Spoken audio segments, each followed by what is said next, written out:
Bonjour à tous, nous sommes le lundi 20 avril 2020. Le marché parisien continue sur sa lancée de vendredi où il avait gagné près de 4%. Il gagne actuellement 0,2%, on est au-dessus des 4500 points, avec quand même une interrogation: comment les marchés peuvent-ils être si optimistes alors que l'activité économique est si déprimée, que ce soit au niveau du FMI, que ce soit au niveau des prévisions économiques des États-Unis et de la Chine. Ce n'est vraiment pas Byzance. Et puis le pétrole qui ne cesse de baisser. On est sur le WTI, l'échéance du mois de mai sous les 15 $. C'est un effondrement qui devrait entraîner beaucoup de casse, notamment aux États-Unis dans le pétrole de schiste.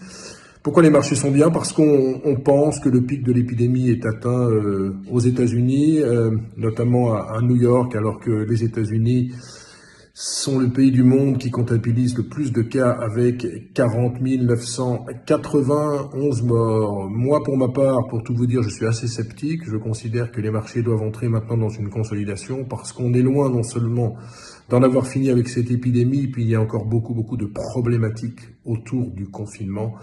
On ne sait vraiment pas comment en France on peut en sortir. Faut-il réouvrir les écoles? Quelles écoles? Bref, il y a tellement d'interrogations qu'il est difficile d'être euphorique sur les marchés actions, même si le fameux TINA, there is no alternative, revient sur les marchés. Ça veut dire qu'il n'y a pas d'autre alternative qu'acheter des actions.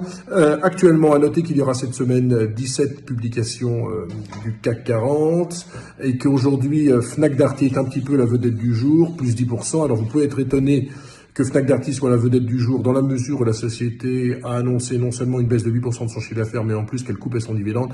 Eh bien, il faut dire qu'il faut remercier l'État avec un prêt garanti de l'ordre de 500 millions d'euros qui fait vraiment du bien à la société, qui gagne de l'argent sur le commerce en ligne, mais qui a vu tous ces magasins quasiment fermés. Donc, en conclusion, un marché parisien qui reste optimiste. Attention, je ne serais pas étonné, mais c'est un avis personnel qui n'engage que moi, qu'on revienne vers les 4000, 4200 points, une zone médiane, disons 4100 points dans une vague qui serait assez saine de consolidation après le passage de 3006 à 4500 points en l'espace de quelques semaines. Excellente journée à tous.